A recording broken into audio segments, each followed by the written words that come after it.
নমস্কার। আগেকার লোকেরা নিজের বাড়ির সদর দরজার উপরে রাক্ষসে মুখ লাগাতো, নিজের লরিতে রাক্ষসের মুখে আঁকেতো, আর তার সাথে সাথে মন্দিরে দেখবেন রাক্ষসের মুখগুলো লাগানো থাকে। কেন জানেন?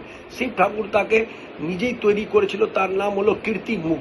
কীর্তি মুখকে তৈরি করেছিল রাহুকে খাওয়ার জন্য। রাহু জানতে পারার পর রাহু শিব ঠাকুর কাছে এসে ক্ষমা চাইলো, তখন শিব ঠাকুর রাহুকে ক্ষমা করে দিলেন।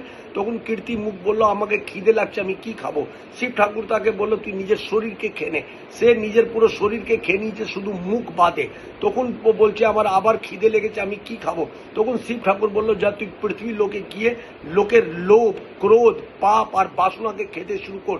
তার জন্যই লোকেরা নিজের বাড়ির সদর দরজার উপরে লাগিয়ে দেন, আর লরিতে রেখে দেয় বা মন্দিরে সব জায়গায় লাগিয়ে দেয়। কেন?